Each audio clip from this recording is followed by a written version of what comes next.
내 영혼이 잘된 같이, 내 영혼이 잘된 같이 하면 어느 구절이 생각나요? 요한 조영기 목사님, 또 요한 3서, 요한 3서, 요한 3서, 요한 3서가 어디 있느냐? 신약 성경 요한계시록 바로 앞에 있어요.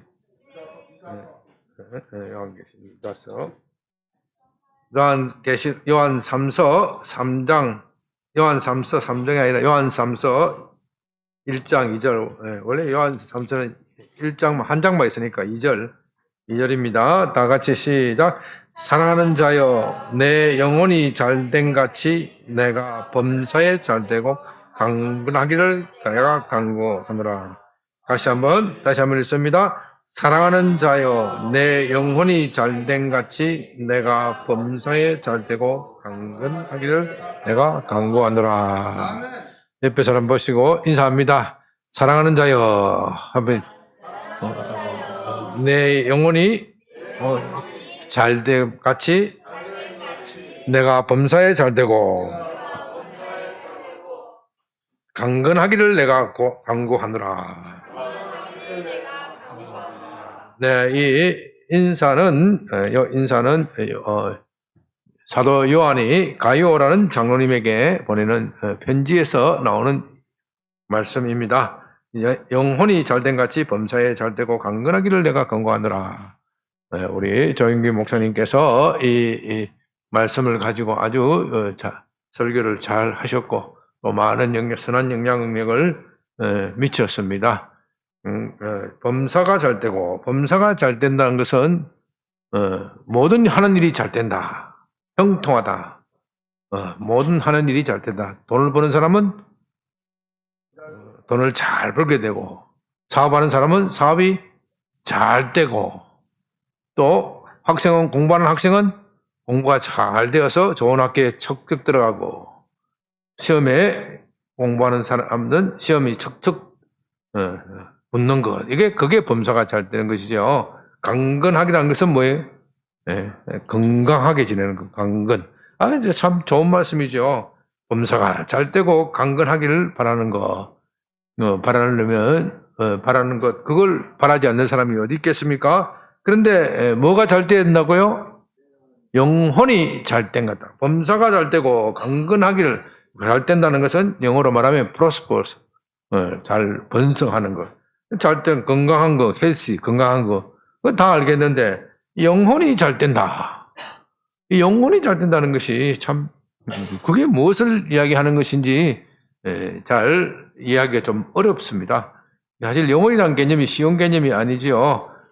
근데 영혼이라는 개념을 대개 한국교회에서는 사람을 영혼육, 이렇게 3분법으로 나누어서 설명을 많이 합니다. 근데 이 3분법이 어떤 부분에는 참 명쾌하게 설명하는 부분이 있지만, 그러나 이 하나님의 말씀의 메시지를 전부 참 명확하게 말씀해주지 못하는 또 약점이 많이 있어요. 2분법이 맞느냐, 3분법이 맞느냐. 어떤 2분법, 3분법 하는 것은 사람은 영혼과 육체만 있느냐, 영혼육 이렇게 세 가지를 나누면 3분법이 되는 것이고, 영혼과 육체뿐이다 하면 2분법이 되는 거예요. 기독교 신학 역사에서 많은 논쟁이 있었는데 그걸 여러분 앞에 설명할 시간도 없고 설명할 필요도 없고 또 알 필요도 없어요. 저도 거기에 대해서 많이 연구하고 공부를 해봤는데, 그 성경에는 사람의 영혼이 3분이냐 2분이냐 별로 관심이 없어요. 그런데 관심이 있는 것이 아니에요. 그런데 3분법에 고집하는 사람들은 너무 3분법을 고집을 해가지고 영혼이 잘 된다 하는 것은 우리 마음속에, 우리 사람의 인격에 육체가 있고, 그 다음에 마음이, 정신이 있고, 정신이 혼이라는 것이죠. 그리고 영혼이 있는데, 이 영혼이 잘 돼야 범사가 잘 되고, 영혼이 범사가 잘 되고, 또 뭐예요? 육체도 강건해진다. 이렇게 설명하는 겁니다.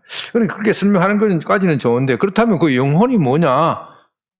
영혼이 뭐냐 이렇게 물어보면 다 막혀요. 사람의 정신과 구별되는 영혼이 무엇이냐 그렇게 물어보면 그게 영혼이 분명히 있는 것 같은데 설명을 잘 못해요. 영혼이 도대체 무엇을 하고 무엇을 하는 기능을 하는 것인지. 근데 사람은 성경은 뭐 우리의 몸의 어떤 부분은 육체고 어떤 부분은 정신이고 어떤 부분은 영혼이다 이런 데 대해서 별로 관심이 없고 그런 것은 학자들이 관심을 가지다 보니까 나눈 영역이고 이 성경에서는 우리의 인격이 하나님과의 올바른 관계를 맺는데 중점이 있습니다. 우리 인격이 하나님과 올바른 관계에 맺는 것에 중점이 있어요. 그리고 이 하나님과의 올바른 관계를 맺는 데 사용되는 단어가 주로 영혼이라는 단어를 사용합니다. 왜 그렇게 영혼이라는 단어를 사용하느냐 하는 것은 인격이다. 사람의 이렇게 하는 것은 좀 밋밋해. 하나님은 우리의 중심을 보신다 그랬어요. 사람의 중심을 보신다 그랬어요. 사람을 중심으로 보신다 하는 것은 우리의 영혼을 보신다 하는 것과 똑같은 말이에요. 우리 사람은 하나님이 사람의 중심을 본다고 할 때 그러면 외모는 제껴놓고 중심만 보는 겁니까? 그런 것은 아니죠. 그 중심을 본다고 하실 때는 우리의 육체나 정신 이런 것을 다 참작해서 그 이면에 있는 것, 더 깊은 것을 보신다는 그 뜻이지 우리의 육체나 정신은 다 제껴놓고 중심을 본다 이런 뜻은 아니란 말입니다. 그러므로 이 영혼이라는 것은 우리가 하나님 앞에서 선 인격으로서 우리의 인격 전체를 말하는 겁니다. 우리 인격 전체를 말할 때 아주 깊은 차원에서 깊은 릴레이션십 관계에 있어서 쓰는 용어입니다. 이렇게 명확하게 정의하는 책이 별로 없어요. 신학책도 별로 없어요. 그것은 저도 이 문제에 대해서 아주 깊이 연구한 가운데 또 신학자들과 많은 토의를 하는 가운데 이렇게 개념 정리를 하게 되었는데 앞으로도 더 연구가 더 필요한 개념입니다. 이 영혼이라는 단어를 잘 이해해야 오늘 본문뿐만 아니라 성경 전체를 이해할 수 있습니다. 사람은 외모를 보지만 하나님은 사람의 중심을 본다. 하나님께서 다윗이라는 사람을 선택을 할 때 사무엘에게 그렇게 하신 말씀이잖아요. 사무엘이 볼 때 이 다윗의 형을 볼 때 늘씬하고 키도 잘생겼고 힘도 잘 쓸 것 같아서 하나님 이 사람입니까? 하고 기름을 딱 부으려고 하는데 하나님이 뭐라고 해요? 아니다. 그 외모는 뛰어나지만 그 내면은 멀었다. 그 내면은 내가 기름 부을 만한 그런 것이 못 된다. 너는 사람의 외모에 속지 말고 사람의 중심을 보아야 한다. 그래서 하나님께서는 사람의 외모를 보시는 것이 아니라 중심을 본다. 그 중심이라는 단어를 영혼이라는 단어로 교체해서 써서 되는 겁니다. 이 사람의 영혼이라는 것은 그러니까 어떤 우리 인격 가운데 떼어서 그때의 중심이라는 단어를 떼어서 내 마음속에 깊이 있는 그것이다. 그걸 말하는 것이 아니고 그 사람의 전 인격을 본다. 나는 그 사람의 전 인격을 보겠다. 우리가 하나님 앞에서 전 인격, 하나님과의 전 인격이 잘 되면 어떻게 된다고요? 범사가 잘 되고 또 강건해진다. 쉽게 말하면 이걸 다시 쉽게 말하면 하나님과의 릴레이션십, 관계가 잘 맺어지면은 범사가 잘 풀리고 건강에 복도 받는 것이다. 이것은 그런 뜻입니다. 그렇다면 지금 우리가 사업이 안 되고 또 내 삶에 있어서 문제가 꼬이고 내가 정신적으로 육체적으로 질병을 안고 고독을 외로움을 타고 또 그 외로움 속에 어떤 사람은 우울증 걸리고 그렇게 한 것은 무엇이 잘못된 거예요? 영혼이 잘못되었기 때문에 하나님과 릴레이션십이 잘못되었기 때문에 하나님과의 관계가 잘못되었기 때문에 그런 것이다. 하나님과의 관계가 잘못되면은 아무리 내 힘으로 내 힘으로 그 상황을 극복하고자 하도 잘 안 돼요. 오히려 일이 점점점 꼬입니다. 나는 정말로 선하고 좋은 의도로 했지만 상대방이 그렇게 알아듣지 않고 상대방은 더욱더 나를 오해하고 인간관계가 어려워지고, 그래서 그것 때문에 더 상처받고 또 상처를 주게 됩니다. 이런 초자연적인 영역에서 내가 제어할 수 없는 힘이 작용하는 것을 성경은 뭐라 그래요? 이걸 저주받은 상태다. 저주받은 상태다. 인간이 왜 영혼이 잘못되었냐? 저주받은 상태이기 때문이다. 아담 하와가 범죄했을 때 하나님께서 아담에게 저주합니다. 땅이 어떻게 돼요? 너로 말미암아 저주를 받을 것이다. 땅을 저주한 것은 사실은 누구를 저주한 거예요? 하나님께서 누구를 저주한 거예요? 아담을 저주를 한 겁니다. 땅이 저주를 받았으니까 아담이 어떻게 돼요? 열심히 일을 해도 땅이 소출을 내지 않는 거예요. 땅이 소출을 하는 거예요. 그 전에 아담과 자연과의 관계는 아담이 자연을 가꾸는 관계예요. 자연을 아름답게 하고 하나님께서 아담 에덴 동산과 더 자연 만물을 주시면서 이 땅을 가꾸고 다스리라. 잘 가꾸어라. 이 땅은 내가 내게 주는 것이다. 내게 주는 것이니 이 땅의 모든 것들이 내 명령에 순종하고 따를 것이다. 따를 것이다. 그게 축복된 관계예요. 왜? 하나님과의 관계가 잘 되어 있기 때문에. 하나님과의 관계가 잘 되어 있기 때문에 땅이 너의 명령을 잘 순종할 것이다. 그렇기 때문에 너는 씨를 뿌리게 하면 열매를 어떻게 해요? 풍성하게 거둬들이고 너의 먹고 남을 대로 너 자손 대대손수로 먹고 남을수록 남을 것이 풍성하도록 땅이 너에게 소출을 많이 낼 것이다. 너는 건강 문제 걱정할 것이 없다. 내가 너에게 늘 새롭게 건강을 줄 것이다. 제가 말씀드렸죠. 일전에 우리 몸은 적어도 몇 년 만에 한 번씩 갈아치운다고요? 10년 만에. 이건 내가 하는 이야기 아니고 과학자들이 하는 이야기예요. 과학자들이. 이 몸의 세포는 다 몸의 세포마다 생명 주기가 있어요. 생명 주기가. 어떤 거는 혈액 같은 거는 몇 달 만에 다 갈아치우는 거예요. 몇 달 만에 다 갈아치우는 거예요. 아시죠? 그래서 뭘 하라 그런다고요?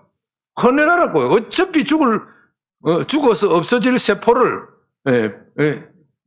사회를 위해서, 병자를 위해서 헌혈하고 권유를 하는 거예요. 헌혈을 하라. 몇 달에 한 번씩, 4개월에 한 번씩, 어떤 사람은 3개월에 한 번씩, 주기적으로 헌혈을 하는 겁니다. 어차피 이거 죽어나가니까. 왜요? 세포가 다시 그만큼 재생되는 거니까. 이렇게 이 혈액세포는 비교적 수명이 짧고 또 어떤 세포는 수명이 긴 세포가 있어요. 수명이 길거나 짧거나 간에 모두 10년이 지나면 옛날 몸이 아니요. 그런데 왜 사람이 늙느냐? 죽는 세포보다 생산되는 세포가 적기 때문에. 아이들은 점점 왜 커집니까? 죽는 세포보다 살아나는 세포가 많았기 때문에. 그러니까 하나님께서는 우리에게 노화의 비결을, 노화에 있어서 이 역전되는 것을 막게만 해주시면은 우리는 영원히 사는 거예요. 영원히 사는 거예요. 그렇기 때문에 이거는 과학적으로도 그렇게 어려운 지식도 아닙니다.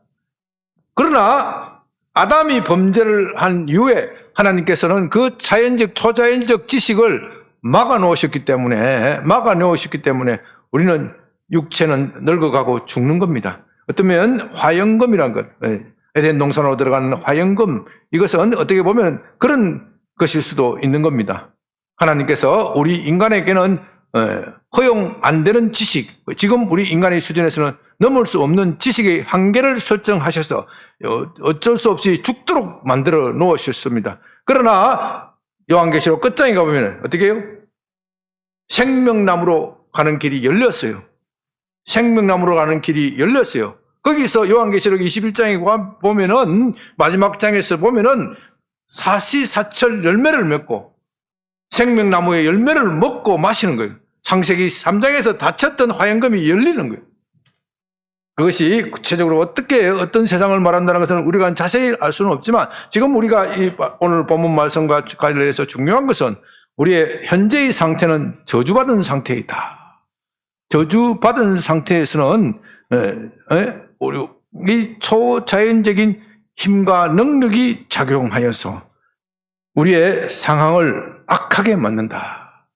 우리의 상황을 악하게 만든다. 이 저주받은 상태가 구체적으로 어떤 상태냐 하는 것에 대해서 성경에 여러 가지 영적인 조감들을 우리에게 제시를 하는데, 영적인 조감들을 제시를 하는데, 그것이 그 중 하나가 죄와 사망의 지배, 죄와 마귀의 지배를 받는 상태입니다. 죄와 마귀의 지배를 받는 상태. 여러분, 성경을 열심히 보십시오. 열심히 보면은요, 원래 자연 만물에 대한 관할권이 인간에게 있었는데 이것이 어느 순간에 마귀가 내 것이다 이렇게 주장을 해요. 마귀가 내 것이다 이렇게 주장을 해요. 인간이 원래 관할하게 되어 있는 이 자연의 상태에 대한 관할권을 마귀가 내 것이다고 주장하면서 예수님에게도 마귀가 나타나서 시험을 할 때 이건 다 내가 받은 것인데, 성경에 보면은 내가 다 받은 것인데 예수님께 주겠다고 합니다. 뭐만 하면 내게 절만 하면 주겠다. 이 마귀가 얼마나 머리가 좋습니까? 다 주면 뭐합니까? 예수님이 마귀에게 절을 하면 누구 부하가 되는 거예요? 마귀의 부하가 되는 겁니다. 그러면 예수님이 그것을 가지고 있어 본들 무슨 소용이 있어요? 그러니까 마귀가 얼마나 머리가 좋아요. 이 지능이 엄청나게, 마귀의 지능이 IQ가 5000이래. 엄청나게 좋아. 엄청나게 마귀가 장기를 쓴 것이죠. 거기서 중요한 것은 마귀가, 오늘 본문과 관련해서 중요한 것은 마귀가 온 세계의 만물의 영화를 보여주면서 이건 다 내 거라고 주장하는 거예요. 원래 누구 것이었어요? 하나님이 인간에게 주신 거예요. 하나님이 인간에게 주신 것을 마귀가 어느 순간에 와서 내 것이라고 주장하고 예수님도 그것을 인정해요. 뭐라고 요한복음 12장에서 마귀를 향해 세상의 임금이다. 그래 얘기해요. 저는 세상의 임금이다. 세상의 임금이기 때문에 세상이 저에게 순종하고 복종한다. 저는 세상의 임금이다. 또 에베소서 2장에서는 공중권세를 잡은 자다. 공중권세를 잡아다는 자다. 말은 이 세상의 권세를 휘두른 자다. 우리가 이런 마귀의 권세 아래 놓여 있고 마귀의 영향 아래 놓여 있을 때는 우리가 아무리 노력을 해도 열매를 맺지 못하는 거예요. 왜요? 땅이 저주를 받았기 때문에. 땅이 저주를 받았기 때문에. 마귀가 우리가 원하는 것을 가지지 못하게끔 방해를 하는 겁니다. 마귀는요, 처음에는 우리에게는 잘해줄 것 같습니다. 자기에게 절만 하면 온 세상을 다 줄 것 같습니다. 그러나 도적이 온 것은 도둑질하고 죽이고 빼앗는 거예요. 그래서 요한계시록에 보면은 도적이 처음에는 자기의 짐승이 자기에게 절을 하는 그 왕에게 세상의 권력을 다 줄 것처럼, 엄녀가 마귀에게 절을 하니까 세상의 권력을 다 넘기고 이양할 것처럼 했다가 마지막에 어떻게 해요?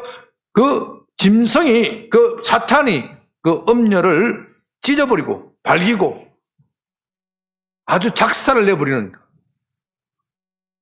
마귀는 처음에는 우리에게 좋은 것을 약속하다가도 나중에 가면은 우리의 것을 훔치는 것은 몰래 가져가는 것이죠. 몰래 가져가는 것을 훔친다는 겁니다. 우리의 행복을 몰래 가져갑니다. 몰래 가져가는 것을 보고 저항을 하면 어떻게 해요? 그 다음에는 죽이는 거예요. 죽이는 거. 그래도 저항을 하면 멸망하는 거예요. 그것이 마귀의 목적이다. 이 마귀에게 빼앗기는 상태, 이것을 성경에는 저주받은 상태다. 저주받은 상태다. 그렇게 이야기를 하고 있습니다. 이 요한산서에서 내 영혼이 잘됨 같이 하는 이야기는 이 저주받은 상태에서 복받은 상태로 돌아서는 걸 말합니다. 이 저주받은 상태에서 돌아서는 걸 말하는 거예요. 다시 말해서 마귀의 지배 아래에 있는 상태에서 하나님의 다스림 속에 들어가는 것, 하나님의 나라가 그 속에서 이루어지는 것, 하나님의 다스림 상태에 들어가는 것, 그것이 영혼이 잘 되는 거예요. 영혼이 잘 된다는 것은 삼분법적으로 말하면은 영혼 육의 삼분법적으로 말하면 우리 영혼이 생각 외에 또 영혼이 있으니까 이 영혼을 하나님과의 관계성 속에서 기도 열심히 하고 또 성경 열심히 보고 이렇게 하면은 영혼이 잘 된다. 이런 정도밖에 설명을 못 해요. 그것도 틀린 말은 아니지만 그보다 더 근본적인 것은 하나님과의 관계가 잘 맺어지는 거예요. 하나님과의 관계가 잘 맺어지는 거예요. 하나님과의 관계가 영혼이 잘 되기 전에는 잘못되어 있는데 하나님이 그 사람을 보면 짜증이 나고 실증이 나는 상태예요. 짜증이 나. 저 인간 보면은 기뻐하고 즐거워해야 되는데 짜증이 나. 아이고 복을 줄려 해도 저 자식 복 주고 나면 또 나를 버릴 거 아니냐. 또 나를 무시할 것이 아니냐. 이게 저주받은 상태예요. 복만 따먹고 돌아설 놈이다. 내가 복줄 마음이 일어나겠냐. 네가 아무리 기도해도 기도가 안 돼. 기도가 되는 것 같지만 안 돼. 이것이 저주받은 상태라. 그 저주받은 상태를 계속해서 마귀는 우리에게 거기에 눌려있도록 자꾸 우리를 괴롭히는 겁니다. 이 영혼이 잘 된다는 것은 이 저주받은 상태에서 복받은 상태로 돌아서는 것인데 이 복받은 상태로 돌아서는 것은 오직 예수 그리스도의 십자가에서 죽음밖에 이것을 해결할 길이 없는 거예요. 오늘 우리가 아침에 말씀을 들었죠? 제목이 뭐였죠?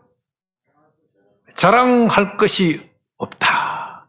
결코 자랑할 것이 없다. 이 저주받은 상태에 있는 인간은요, 자랑할 것이 많아. 조금 잘하면은 뭐예요? 자랑하고 싶어서 못 견뎌. 자랑하고 싶어서 못 견뎌. 왜? 마귀가 계속해서 자랑하라고 충동질하니까. 계속해서 펌퍼질하니까. 조금 주님의 일을 봉사하고 섬기면 그거 알아주지 않으면 어떻게 무슨 증? 섭섭증에 걸려. 섭섭증. 섭섭증에 걸려. 조금 주님의 일 잘하고 하는데 남이 안 알아주면 짜증이 나고 생기기를 나. 이게 우리 영혼이 저주받은 상태에 있기 때문에 그런 거예요. 이것에서 해방되고 나면은 예수님의 피를 믿고 예수님의 십자가에서 하신 그 일을 믿으면은 이 섭섭증이 사라져. 왜 섭섭증이 사라진다 그랬지 아침에? 너무나도 큰 충격을 받았으니까.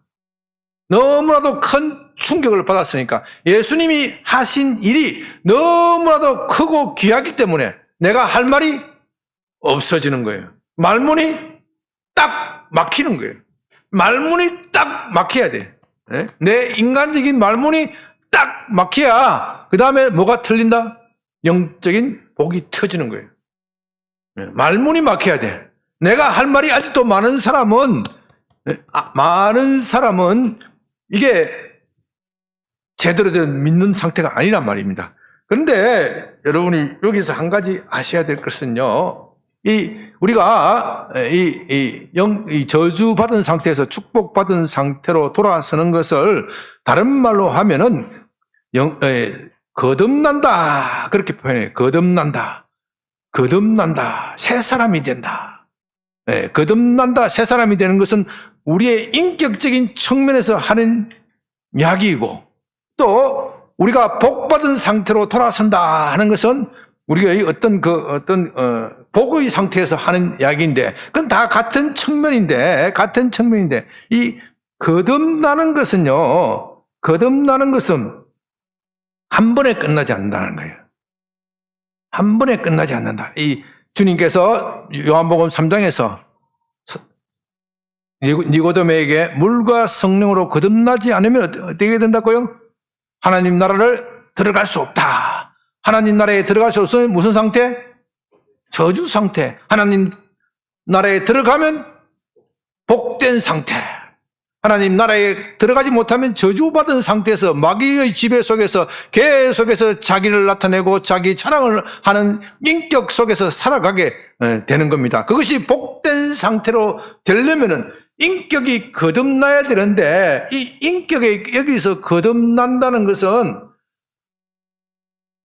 단 한 번으로 끝나는 게 아니라, 끝나는 사건이 아니라는 거예요. 여러분, 이것을 잘 알아야 됩니다. 이것이 한국 개신교에 있어서 복음을 잘못 이해하는 것이 아주 중요한 단서입니다.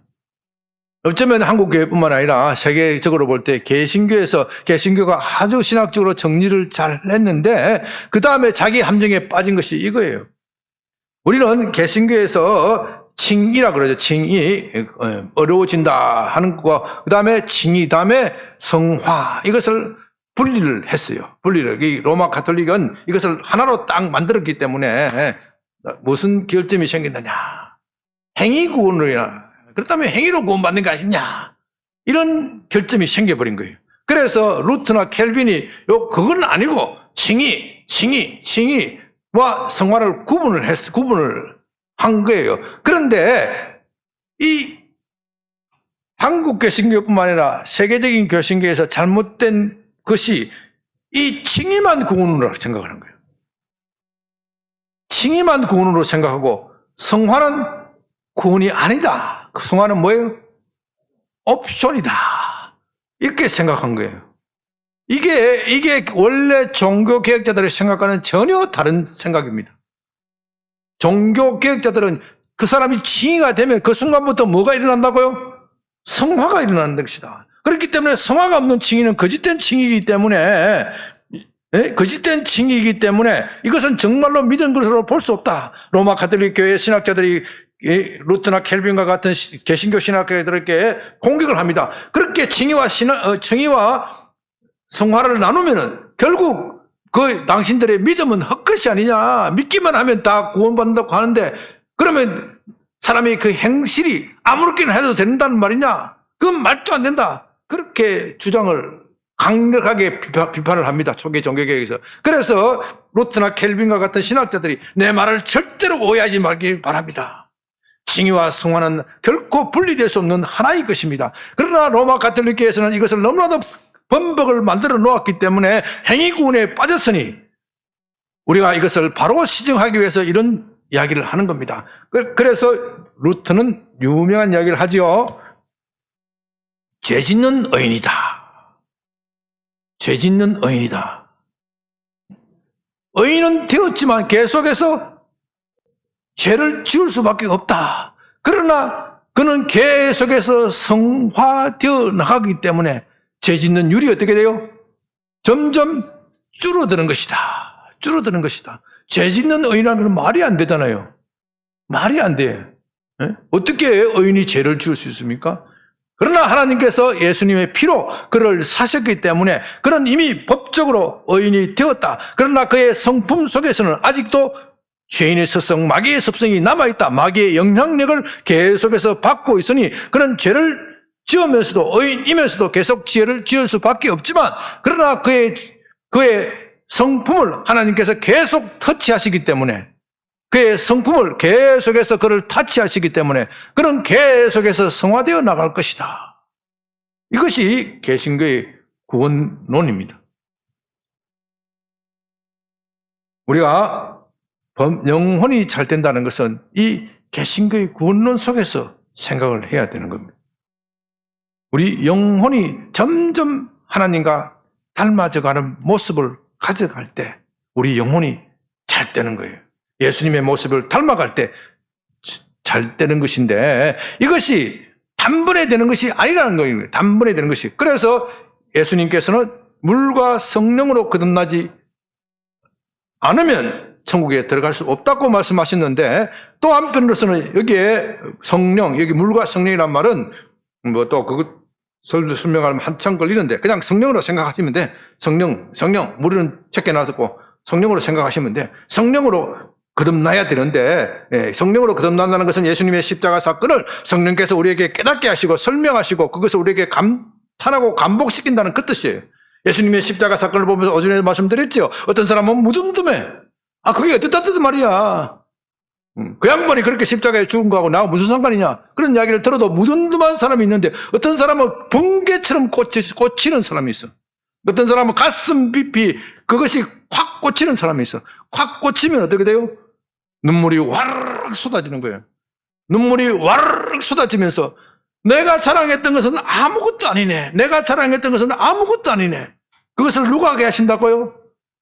성령이 그걸 하게 해 주시는데 이 성령의 사건은 한 번에 끝나는 것이 아니라 예수님께서 내가 너에게 성령을 주시는데 그 성령은 생수의 강과 같이 나를 믿는 자는 그 배에서 성경에 이런 것 같이 그 배에서 무엇이에요? 생수가 어떻게 해요? 강과 같이 넘친다. 생수를 이렇게 바틀에 담아 주시는 것이 아니고 강과 같이 넘친다 그랬어요. 강의 특징이 뭡니까? 흐르면 한 번 흐르는 것이 그치는 것이 아니라 계속해서 흘려야 돼. 그게 강이야. 이 바틀에 담긴 병에 담긴 물은 뭐예요? 이 생수는 한 번 먹으면 끝이야. 한 번 까면은 하루만 지나면 버려야 돼. 그러나 예수님께서 주시는 생수는 계속해서 흐르는 거예요. 왜? 우리의 인격이 계속해서 변화되어야 되기 때문에. 이 계속해서 변화되는 상태를 가지고 요한 3세에서는 내 영혼이 잘 된다. 내 영혼이 잘 된다. 내 영혼이 계속해서 하나님의 생수의 맛을 보고 그 생수에 적시고 계속해서 흘러내려야 돼요. 흘러내려야 돼요. 그러므로 우리는 하나님의 말씀을 매일과 같이 먹고 매일과 같이 기도하고 매일과 같이 성령 받아서 매일과 같이 새로워지는 거예요. 이것이 우리 영혼이 잘 되는 비결이에요. 우리 육신도 제가 말씀드렸잖아요. 계속해서 세포가 살아나야 돼. 죽은 세포보다 사는 세포가 더 많아져야 건강해지는 거예요. 건강해지는 거예요. 죽은 세포보다 살아나는 세포가 적으면 노화가 일어나서 피부가 쭈글쭈글지고 함몰에 들어가는 거예요. 쭈글쭈글해지는 건 딴 게 아니에요. 생성되는 세포가 수가 적으면 쭈글쭈글해져. 제가 화장품 회사에 가서 화장품 회사에 가고 싶어서 간 게 아니고 어쩌다가 끌려가서 참존 화장품 그 사장님이 그 교회 장로님인데 어떻게 꼭 한번 와보라 그래서 갔더니 이 양반이 아주 이 스피치를 잘해. 내가 보니 참존 화장품을 진짜 약장사가 약 팔아서 한 것 같아. 얼마나 스피치를 잘하는데 이 노화의 비결에 대해서 기막히게 설명하는 거예요. 노화가 딴 게 아니에요. 이 영양이 계속 보충이 안 되면 노화가 된대. 왜 보충이 안 되느냐? 이 사람의 이 영양을 보충하는 이렇게 핏줄이 피가 사람의 영양을 보충을 하는데 이 사람의 그 마지막에 실핏줄이라는 게 있잖아요. 실핏줄 속에서 영양을 피가 탁탁 떨어뜨려 놓고 간대요. 그런데 이 나이가 많아지면은 이 마지막에 있는 실핏줄에 있는 요 세포가 죽어버린대. 굳어진대. 그러니까 이 피가 아무리 피가 많이 공급을 해줘도 어떻게 해요? 그 전달이 안 된다는 거예요. 전달이 안 되는 거예요. 전달이 안 된다는 거예요. 전달이 안 돼. 이 마지막에 이 세포가 생성이 안 되니까 막혀버린다는 거예요. 그래서 자기가 거기에서 착안을 해서 무엇을 만들었냐? 그때는 아무리 좋은 걸 먹어도 피부가 안 살아난대. 내가 좋은 팁을 제공하는 거예요. 그래서 자기가 기능성 화장품을 만들었다는 거예요. 외부에서 영양을 공급해 주는 거예요. 외부에서 영양을 공급해 주는 거 피부가 맨날하고 뽀얗고 젊어졌다. 사실은 젊어진 게 아니에요. 그렇다는 거예요. 그처럼 우리가 예수님으로부터 받는 이 영적 영양을 계속해서 공급받아야 돼요. 계속해서 공급받으면은 점점 우리는 마귀의 세력에서 지배해서 벗어나는 거예요. 마귀는요, 우리가 예수님을 믿기 전에는 예수님을 믿지 못하도록 방해합니다. 온갖 수단과 방법을 동원해서 예수님을 믿지 못하도록 방해를 하고요. 우리가 예수님을 믿고 나면은요, 절대로 하나님 말씀에 순종하지 못하도록 괴롭히는 거예요. 그래서 우리를 계속해서 자기의 지배 아래에 둠으로써 우리를 불행하게 만드는 거예요. 그러니까 오늘날 예수 믿었다는 사람들도 중에서도 우울증에 빠져서 자살하는 세상이 생겨. 그 자살한 사람이 구원받았냐 안 받았냐 그건 너무 복잡한 문제예요. 그런 것은 생략하더라도 예수 믿는 사람도 불행한 사람이 너무 많아. 예수 믿으면 행복해져야 되는데 그게 맞는데 그 삶이 불행해지는 사람이 너무 많아. 왜? 저주받은 상태에서 벗어나지를 못하기 때문에. 아니 원래는 벗어나야 정상인데 벗어나지 못한 상태로 계속 자기 영혼을 그렇게 관리를 하기 때문에. 자기 영혼을 그렇게 관리를 하기 때문에. 사랑하는 여러분, 오늘 본문 말씀은 참 귀한 말씀입니다. 참 귀한 말씀이고 우리가 생각하고 또 생각을 해볼 가치가 있는 말씀입니다. 내 영혼이 잘된 같이 내가 범사에 잘되고 강건하기를 내가 간구하노라. 이것이 사도가 장로 가이오에게 보내는 인사말이지만 이 말은 장로 가이오만 해당되는 것이 아니고 모든 그리스도인을 향한 하나님의 뜻입니다.